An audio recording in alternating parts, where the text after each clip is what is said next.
Kita melihat di sisa tahun 2023 Hmm. ini meskipun masalah debt ceiling di Amerika Serikat ini sudah selesai, tapi bukan berarti tidak ada masalah-masalah berikutnya begitu, di Yes, mana Amerika Serikat juga masih terancam dengan risiko adanya resesi. Dan betul. ini juga salah satu faktor yang kalau berdasarkan dialog-dialog kami sebelumnya dengan para pelaku usaha ini membuat banyak pengusaha yang akhirnya menahan ekspansi begitu. Hmm. Apakah ini akhirnya akan mempengaruhi pertumbuhan outstanding kredit perbankan hingga Oke. 2023? Ya, kalau kita lihat memang bulan ini lebih sedikit ya, tapi kalau kita lihat rata-rata itu di RBB itu mereka rata-rata 8-10% untuk kredit tahun ini. Jadi mereka sebenarnya masih punya optimisme bahwa kredit bisa tumbuh ya. Dan kalau melihat dari tadi retail kita naik ya, terus pergudangan transportasi naik. Jadi yang akan tumbuh itu adalah satu kredit pergudangan pergudangan dan transportasi, yang kedua adalah perdagangan atau retail ya. Yang ketiga adalah akomodasi. Jadi transportasi untuk wisata itu juga tumbuh. Jadi kalau selama itu tumbuh, itu cenderung akan membuat kredit juga akan tumbuh gitu. Yang kedua juga kalau kita perhatikan yang menarik adalah dana di LPS kan menunjukkan ada penurunan kan. Jadi orang udah mulai konsumsi, itu bagus. Jadi kalau tabungan menurun itu bukan karena mereka duitnya berkurang, tapi mereka sudah mulai mengkonsumsi. Nah ini yang kita harapkan justru gitu. Uang yang selama ini disimpang, terutama adalah yang di atas 5 miliar, itu kan turun kan. Nah itu berarti mereka sudah mulai menyicil rumah atau membeli mobil gitu. Itu sebenarnya yang membuat konsumsi kita jadi naik gitu. Jadi Baik. kalau kita melihat tetap pertumbuhan itu masih sekitar 8-10, dan kalau kita lihat dari pertumbuhan masih sekitar 8 ya, permintaan itu masih bagus ya. Dan memang kalaupun kredit turun itu bukan semata karena orang nggak minta kredit, tapi banyak perusahaan besar yang melunasi utang justru gitu loh. Jadi permintaan kredit akhirnya lebih sedikit daripada yang melunasi.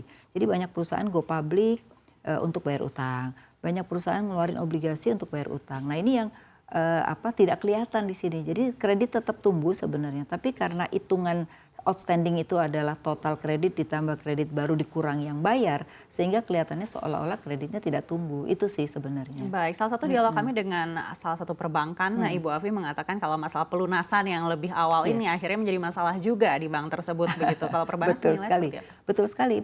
Bermasalah tuh artinya mengurangi jumlah kredit perbankan.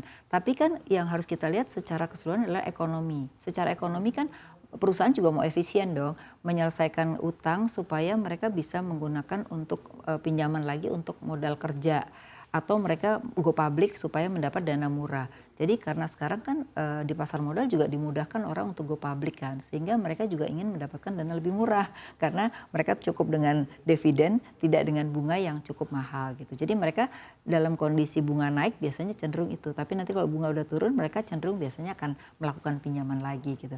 Jadi menurut saya sesuatu yang wajar ya, dan bukan turunnya kredit, tapi karena repayment itu lebih tinggi daripada kredit yang tumbuh. Sebenarnya itu sih gitu. Tapi bahwa apakah kredit nggak ada, tetap tumbuh gitu. Baik, salah satu bank juga mengatakan mereka bersiap di kuartal terakhir 2023 ini ketika angka likuiditas biasanya akan naik jelang pemilu begitu. Perbanas tanggapannya seperti apa? Likuiditas ya, kalau saya lihat sekarang hampir perbankan di Indonesia likuiditasnya masih tinggi Mbak.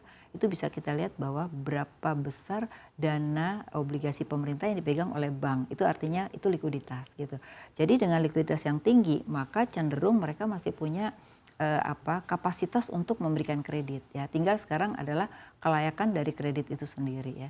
Nah sekarang UKM kalau kita lihat itu sudah mulai tumbuh loh kreditnya gitu, karena mereka cenderung kan entry barrier-nya lebih mudah gitu. Nah memang yang belum banyak adalah korporasi besar-besar, karena cenderung kalau mereka investasi baru itu biasanya cenderung pasti nunggu pemilu.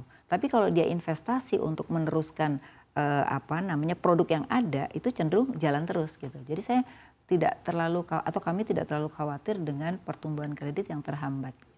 Baik, ini menarik ya Bu, ketika Ibu bilang likuiditas ini sebenarnya masih cukup ample begitu di Mm-mm. perbankan, tapi kita lihat juga ada bank-bank besar yang tetap menerbitkan surat utang sukuk begitu. Apakah ini artinya memang di pasar modal ini lebih menjanjikan atau seperti Oke, begini, biasanya cenderung kalau mereka mengeluarkan obligasi itu adalah cenderung untuk dana jangka panjang.